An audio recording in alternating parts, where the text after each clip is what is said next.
Maréchal João Batista Mascarenhas de Moraes, vous connaissez vraiment le commandant de la force expéditionnaire brésilienne ? Parce que l'armée brésilienne et le Brésil ont, tout au long de leur existence, eu de grands noms qui ont défini leur action militaire. Au XIXe siècle, c'était certainement le duc de Caxias, mais au XXe siècle, aucun commandant de première ligne ne s'est distingué. Mais, s'agissant de Mascarenhas de Moraes, on ne sait presque rien des débuts de sa carrière militaire, encore aujourd'hui. Vous découvrirez ici, dans la Sala de Guerra, ce que vous allez voir.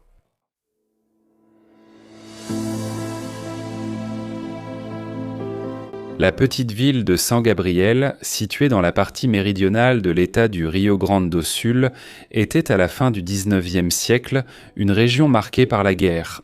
Garnison d'avant-garde lors des crises militaires du Rio de la Plata, elle fut également le théâtre d'une vaste activité des troupes de l'armée impériale pendant la guerre du Paraguay.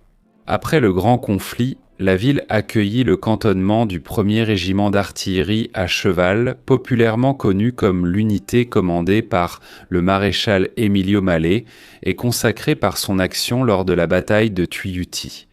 À São Gabriel résidait le couple Lafayette Apolinário de Moraes et Manuela Mascarenhas de Moraes. Lui, commerçant, et elle, fille d'un traditionnel propriétaire terrien de la région, eurent 4 garçons et une fille. Leur Benjamin, né le 13 novembre 1883, était un garçon espiègle, baptisé João Batista, Mascarenhas de Moraes, la famille. Mascarenhas de Moraes ne venait pas d'une grande tradition militaire. Mais le petit João Batista, dès son plus jeune âge, a vécu immergé dans l'atmosphère de l'armée. Assistant aux défilés constants, aux présentations et aux déplacements de troupes. Du bœuf en botte à travers la ville, qui apportait avec lui ses impressionnants obusiers tractés par des chevaux. Mais le fantôme de la guerre qui entourait São Gabriel revint hanter, tourmenter la ville au début de 1893, lorsque Mascarenhas n'avait encore que 9 ans, des groupes armés opposés au gouverneur du Rio Grande do Sul, Júlio de Castilhos, ont lancé des actions révolutionnaires pour renverser le gouvernement et modifier la constitution fédérale. C'était la révolution fédéraliste. Un conflit marqué par une extrême violence qui a répandu la pratique de l'égorgement des prisonniers dans toute la région sud du Brésil, et qui, à l'approche imminente de São Gabriel, a poussé la famille Mascarenhas à fuir précipitamment, abandonnant tous ses biens derrière elle et se réfugiant à Porto Alegre. Les finances de la famille ont rapidement souffert des conséquences, tandis que Lafayette est devenu commis voyageur à travers l'intérieur de l'État. Manuela a ouvert une petite boulangerie dans laquelle le jeune João Batista l'aidait à préparer et à distribuer les pains. La révolution fédéraliste a été vaincue en 1895, mais la famille Mascarenhas a choisi la prudence et n'est retournée à São Gabriel qu'en 1898. À ce moment-là, João Batista avait 14 ans et, déjà employé et étudiant à Porto Alegre, il est resté seul dans la capitale. Là-bas, son destin était déjà tracé. Il étudiait dans une bonne école, se préparant intensément pour passer le concours de l'école militaire de Rio Pardo, l'une des institutions qui permettait d'accéder au grade d'officier dans l'armée brésilienne. Ses efforts ont payé le 1er avril 1899. Alors qu'il avait 15 ans, il s'est engagé comme élève à Rio Pardo, faisant le premier pas dans sa longue carrière militaire.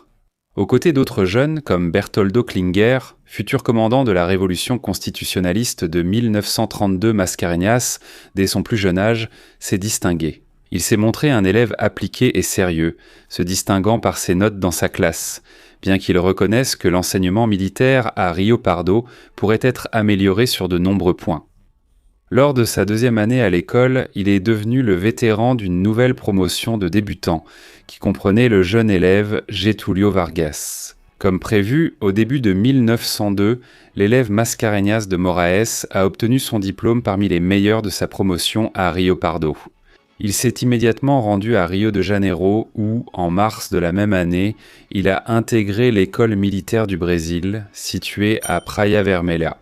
Au milieu de la routine des études, le cadet Mascarenhas a observé à Praia Vermelha que ses camarades détournaient facilement leur intérêt des sujets militaires vers la politique et la philosophie, s'engageant dans ce qu'il considérait comme un détournement de la mission militaire.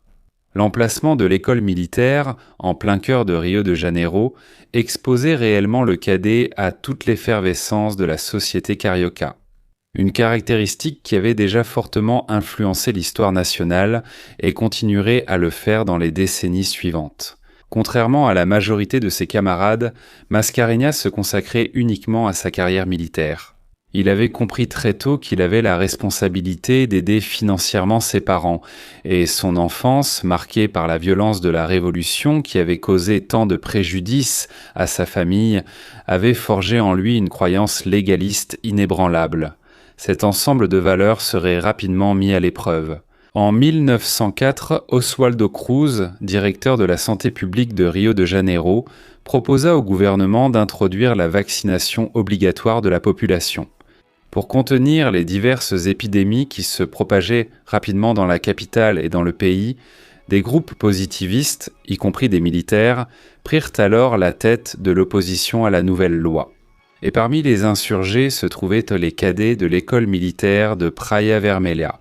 Le 14 novembre 1904, la révolte de la vaccination éclata, et ce jour-là, les cadets déposèrent le commandant de l'école. Et soutenus par des politiciens et des militaires, ils ont marché contre le palais du Catete. Ils ont refusé de prendre part à la révolte, et l'un d'eux était João Batista Mascarenhas de Moraes. Cependant, le groupe rebelle, affronté par un corps de troupes légalistes en route vers le palais, a subi une défaite sanglante. L'insurrection des cadets a été la goutte d'eau de trop pour le ministère de la Guerre. L'école militaire de Praia Vermelha a été fermée. Et, après une enquête qui a attesté de l'innocence de Mascarenhas, il a été envoyé servir au 23e bataillon d'infanterie, également à Rio de Janeiro. Là-bas, bien qu'il ait été cadet, Mascarenhas avait le grade de soldat. Il passa à servir sous la tutelle rigoureuse du sergent Fontoura, un homme extrêmement rude, mais expert dans le métier des armes, qui exigeait de lui une précision minutieuse dans le nettoyage et l'entretien des armements. Avec Fontoura, le jeune Mascarenhas a appris de précieuses leçons sur la profession à laquelle il aspirait, et lorsqu'il a finalement été promu au grade d'alfersélève en août 1905, la première personne qu'il a embrassée de bonne heure fut son rigoureux sergent. À sa grande joie, son premier poste, après avoir été nommé alférès de l'artillerie, fut auprès du 1er régiment d'artillerie de campagne, la nouvelle appellation du bœuf van Maier Sobereit, du bœuf à bottes. Précisément dans sa ville natale de São Gabriel, il a enfin pu revoir sa famille et sa maison d'enfance après 12 longues années. Le commandant du régiment, le colonel Belo Augusto Brandão, s'est vite pris d'affection pour le jeune homme. Et il a nommé le sous-lieutenant appliqué, introduisant Mascarenhas à sa famille. Et dans la maison du commandant, l'alférès a vu pour la première fois la jeune Ada Brandão, fille du colonel, une jeune femme qui deviendrait plus tard son épouse. Promu au grade de sous-lieutenant en janvier 1905. Peu de temps après, Mascarenhas a été invité par un ami à rejoindre la Commission des frontières du Brésil, avec la Bolivie.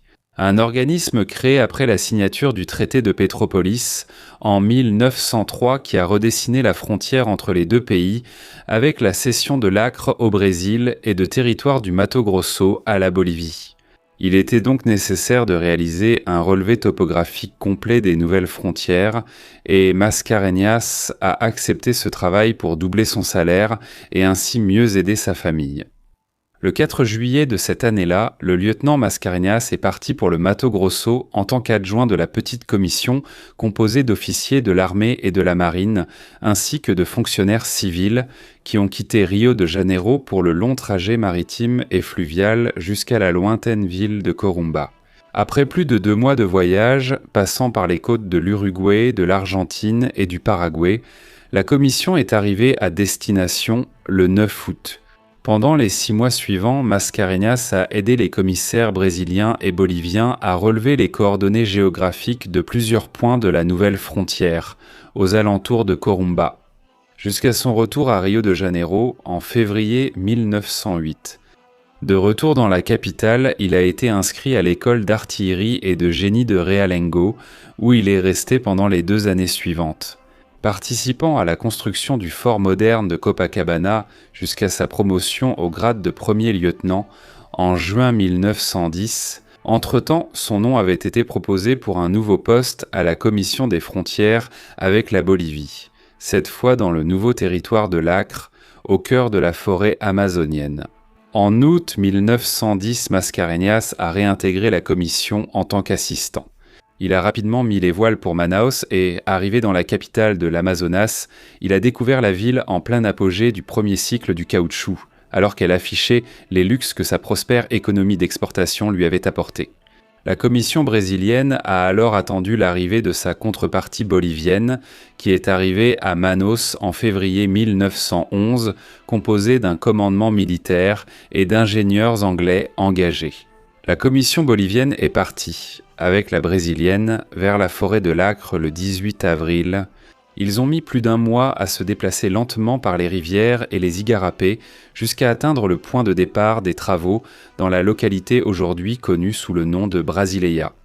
De là, l'expédition est partie en progressant lentement le long des rives des rivières qui séparaient les pays. Dans une routine qui comprenait des travaux de jour comme de nuit, il s'arrêtait constamment pour effectuer des relevés avec la boussole et les niveaux autrichiens Starkey, Carlson, ainsi qu'avec des sextants et des télescopes. La chasse fournissait une grande partie de la nourriture des membres de l'expédition et avec un médecin qui les accompagnait. Mascarenhas a pris la tête en tant que responsable du maintien de la santé du groupe. Il insistait rigoureusement sur la prise quotidienne de pilules de quinine, ce qui a permis de garantir un faible nombre de cas de maladies tropicales parmi les membres. La première expédition, qui s'est terminée en 1912, a été marquée par l'expérience acquise par les hommes qui étaient entrés dans la forêt comme novices, et 6 mois plus tard, en sont sortis comme des vétérans.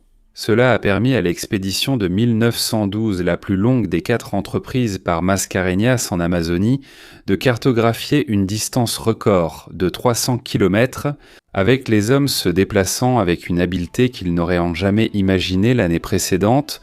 Au cours de cette expédition, Mascarenhas, qui insistait toujours pour camper loin des villages afin d'éviter les moustiques porteurs de la malaria, a finalement dû chercher de l'aide. Dans la petite propriété d'une famille riveraine, bien accueillie et attendant le déjeuner, le père de famille confia au groupe qu'un faucon le tourmentait chaque jour, venant attaquer ses poules. Mascarenhas lui promit alors de résoudre le problème. Au moment où l'oiseau avait l'habitude d'apparaître, Mascarenhas prit son fusil et s'assit par terre, le pointant vers la zone que l'habitant lui avait indiquée. Et, sans trop tarder, en haut d'un arbre apparut ledit oiseau. Fixant son regard sur l'épervier, il le plaça au centre de sa mire. Et d'un tir précis qui résonna dans la forêt, il abattit l'oiseau de proie, provoquant une vague d'acclamations de la part de tous ceux qui observaient. Après la longue expédition, le retour à Manaus en octobre 1912 fut suivi d'un voyage de Mascarenhas en Europe. Une destination, à cette époque, moins lointaine que le Rio Grande do Sul. Étant donné que des navires de passagers partaient directement de Manaus vers Lisbonne et, depuis le Portugal, il a poursuivi son voyage jusqu'en Angleterre, découvrant Londres à l'invitation des ingénieurs britanniques de la commission bolivienne, qui étaient désormais ses amis. De retour dans la jungle, la commission a entamé sa 3e expédition avec l'aide d'une technologie révolutionnaire, la radiotélégraphie. En partant avec une station d'écoute radio, la commission captait les signaux d'une station astronomique installée à Porto Velho, qui transmettait des données précises de longitude. Périodiquement, cette nouveauté a accéléré vertigineusement la vitesse des travaux, et ce qui auparavant prenait plus d'un semestre a fini par être réalisé en moins de 2 mois, à la frontière. C'est pendant les derniers jours de cette expédition, le 13 novembre que, alors qu'il se reposait dans un hamac au milieu de la forêt, Mascarenhas s'est rendu compte qu'il fêtait ce jour-là son 30e anniversaire et, soudain, il a réalisé qu'il était temps pour lui de fonder sa propre famille. Lors de sa dernière expédition, en 1914, c'est à Mascarenhas qu'il revint de réaliser le levé topographique du Rio Madeira. Depuis la confluence du Rio Madeira et du Mamoré à Vila Murtinho vers le nord jusqu'à l'embouchure du Rio Abuna. La commission est revenue à Manaus le 18 septembre de cette année-là, après 68 jours passés dans la jungle, ayant accompli le magnifique travail de démarcation d'environ 600 km de frontière entre le Brésil et la Bolivie, en Europe. Le déclenchement de la Première Guerre mondiale avait eu lieu ce mois de juillet-là. Et cela a coïncidé avec le retour du lieutenant Mascarenhas dans la capitale fédérale, où il a reçu son premier poste dans une unité combattante. En tant qu'officier commissionné, en janvier 1915, il a été affecté au 1er régiment d'artillerie monté à la Villa Militar do Rio de Janeiro. Une organisation qui deviendrait la pièce centrale de sa future carrière marquée par la violence. Mais pour l'instant, Mascarenhas allait réaliser un autre de ses désirs. Le 4 août 1915, il épousa sa fiancée, Ada, entamant une longue union qui durerait pour toujours. L'année suivante, donc, son premier fils, Roberto, naquit et en 1919, le couple accueillit leur fille, Marta. Mais pendant que cela se produisait, le tourbillon de l'histoire militaire brésilienne du XXe siècle allait bouleverser la vie de João Batista, Mascarenhas de Moraes. Je t'avais promis que l'histoire de Mascarenhas était fantastique, et elle continue dans les décennies suivantes. Encore plus intéressant, mais en attendant que cette vidéo sorte, viens étudier avec nous dans notre cours le Brésil pendant la Seconde Guerre mondiale, qui va t'apprendre tout cela et bien plus encore. C'est tout ce dont tu as besoin pour donner des cours, pour faire des recherches, pour écrire, bref, pour en savoir beaucoup plus sur cette période si importante de notre histoire. Les cours commencent le 26 mai et je t'attends là-bas.